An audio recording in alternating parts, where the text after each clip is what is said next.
আলহামদুলিল্লাহ 12 তারিখের নির্বাচন দেখলাম কিরকম বাংলাদেশ নির্বাচনটা হয়েছে। দেশের মানুষ আরো বাঁচ পাইবে। প্রিয় দেশবাসী, এই দেশে সব থেকে কষ্ট থাকে শ্রমিক, দিনমজুর আর কৃষক। তাদের দুঃখ রাখার জায়গা নেই। আল্লাহর জমিন, আল্লাহর আকাশ, তার গোলামি করতে হবে আল্লাহ, কোনো মানুষের না। ভোটে ব্যালট বাক্সের মাধ্যমে প্রবাসীরা দেখিয়ে দিয়েছেন কাকে চাই। সেখানে কোনো দলের কর্মী ছিল না, কোনো দলের নেতাও ছিল না, কোনো দলের মাইক কোনো প্রচার ছিল না। তারা জামাত ইসলামকে বাঁচিয়ে লেগেছে। পাকিস্তানের পত্রিকার ডন জানাচ্ছেন জামাত ইসলাম পাচ্ছে 190টা আসন। বিবিসি প্রত্যেকটা ঘন্টায় ঘন্টায় তালিকা দিয়েছেন 177। এটা সঠিক। বৃহস্পতিবার দিন যে রাতে 11টা পর্যন্ত যে তথ্য, জামাত ইসলাম 84, বিএনপি 77। হঠাৎ করে কি কোন জামে পড়লো?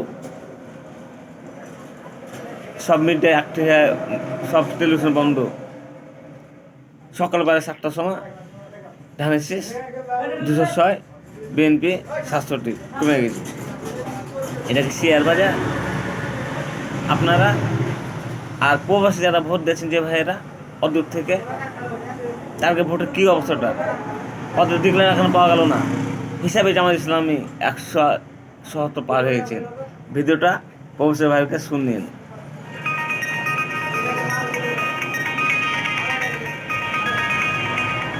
2026-এর নির্বাচনী ময়দানে এক অকল্পনীয় ভূমিকম্প। ব্যালট বাক্স খোলার আগে প্রবাসীদের রায়ে লন্ডভন্ড হয়ে গেল সব রাজনৈতিক সমীকরণ। আজ বুধবার 11 ফেব্রুয়ারি ভোটের ঠিক একদিন আগেই ফাঁস হলো পোস্টাল ভোটের চাঞ্চল্যকর ফলাফল। পোস্টাল ভোট বিডি অ্যাপের মাধ্যমে আসা 5 লাখেরও বেশি প্রবাসীর ভোটের মধ্যে সিংহভাগে ছিনিয়ে নিল বাংলাদেশ জামায়াতে ইসলাম। নির্ভরযোগ্য সূত্রে খবর পাওয়া যাচ্ছে, পোস্টাল ভোটে এই অভাবনীয় ধস দেখে কান্নায় ভেঙে পড়েছেন বিএনপির চেয়ারপারসন তারেক রহমান। কেন প্রবাসীরা ধানের শীষ ছেড়ে দাঁড়িপাল্লায় ভরসা রাখলেন? আজ আমরা জানাবো সেই রুদ্ধশ্বাস নির্বাচনী উপাখ্যান। দর্শক, আজ সকালে প্রবাসী ভোটার নিবন্ধন প্রকল্পের টিম লিডার সালিম আহমেদ খান যে তথ্য দিয়েছেন তা যে কারো দিলে চমকে দেওয়ার মতো। 7,66,000 ব্যালটের মধ্যে 5 লাখেরও বেশি প্রবাসী ইতিমধ্যেই তাদের রায় জানিয়ে দিয়েছেন। আর সেই রায়ের ভেতরেই লুকিয়েছিল আসল চমক। প্রাথমিক হিসাব নিকাশ অনুযায়ী মোট ভোটের 3,90,320টি ভোটেই এককভাবে পেয়েছে বাংলাদেশ জামায়াতে ইসলাম। অর্থাৎ প্রায় 80% প্রবাসীর প্রথম পছন্দ এখন জামায়াতে ইসলাম। লন্ডন থেকে মালয়েশিয়া, সৌদি আরব থেকে কাতার, সবখান থেকেই শাপলা কলি আর দাঁড়িপাল্লার এই জোয়ার কি তবে আগামীকালকের মূল নির্বাচনের আগাম বার্তা? পোস্টাল ভোটের এই পরিসংখ্যান যখন তারেক রহমানের কানে পৌঁছলো, তখন তিনি নিজেকে সামলে রাখতে পারেনি। দীর্ঘ 17 বছরের নির্বাচন শেষে এই নির্বাচন ছিল তার জন্য অস্তিত্ব রক্ষার লড়াই। কিন্তু প্রবাসীদের দেওয়া এই নীরব ভোটে ধানের শীষের এমন বিপর্যয় দেখে তিনি কান্নায় ভেঙে পড়েন। নির্ভরযোগ্য সূত্র বলছে, তারেক রহমান তার ঘনিষ্ঠদের বলেছেন, প্রবাসীরাও কি তবে আমাদের সাথে নেই? নয়াপল্টন থেকে গুলশান, বিএনপির প্রতিটি কার্যালয়ে এখন পিন পতন নিরাপত্তা। যে প্রবাসীরা একসময় বিএনপির মেরুদণ্ড ছিল, তারা কেন আজ জামায়াতের দিকে ঝুঁকলেন? এটি কি কেবল ভোট, নাকি তারেক রহমানের নেতৃত্বের উপর এক বিশাল অনাস্থা?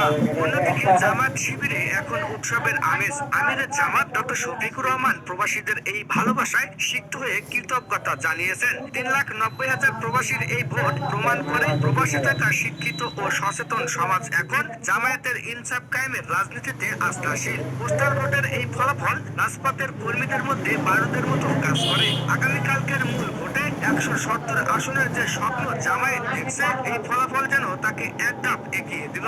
হাসনাত আব্দুল্লাহ ও সার্জিস আলমের সমর্থন পুষ্ট এই জোট কি তবে একাই সরকার গঠন করতে যাচ্ছে? বিএনপি অবশ্য এই ফলাফল মানতে নারাজ। তারা অভিযোগ করেছে, পোস্টাল ভোট বিডি অ্যাপের মাধ্যমে কারচুপি করা হয়েছে। কিন্তু নির্বাচন কমিশন স্পষ্ট জানিয়ে দিয়েছে প্রত্যেকটি ভোট যাচাই বাছাই করা হয়েছে এবং আন্তর্জাতিক পর্যবেক্ষকরাও এই প্রতিক্রিয়ায় সন্তুষ্ট। এই 3,90,000 ভোট আগামীকালকের চূড়ান্ত ফলাফলে এক বিশাল পার্থক্য করে দেবে। তারেক রহমানের কান্না কি সাধারণ ভোটারদের মনে কোনো প্রভাব ফেলবে, নাকি জামায়াতের এই অগ্রযাত্রাই হবে অপ্রতিরোধ্য? আজ রাতটি বলে দেবে আগামীকাল হবে বাংলাদেশ। তো দর্শক, 2026-এর এই পোস্টাল ভোট যেন এক বিশাল বারুদ। এই পোস্টাল ভোট যেন এক বিশাল বারুদাগার। তারেক রহমানের এই ট্র্যাজেডি আর ডক্টর শফিকুর রহমানের এই উল্লাস আগামীকাল কার ভাগ্যে কি আছে তা জানতে চোখ রাখুন আমাদের পর্দায়। প্রতি মুহূর্তের সরাসরি লাইভ আপডেট পেতে এখনই আমাদের চ্যানেলটি সাবস্ক্রাইব করুন এবং বেল আইকনটি অন করে রাখুন। আপনার কি মনে হয়, প্রবাসীদের এই রায় কি মূল নির্বাচনে প্রতিফলিত হবে? কমেন্টে আপনার মতামত জানান। আল্লাহ হাফেজ।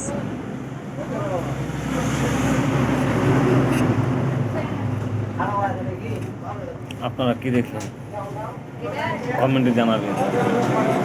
খোদা হাফেজ।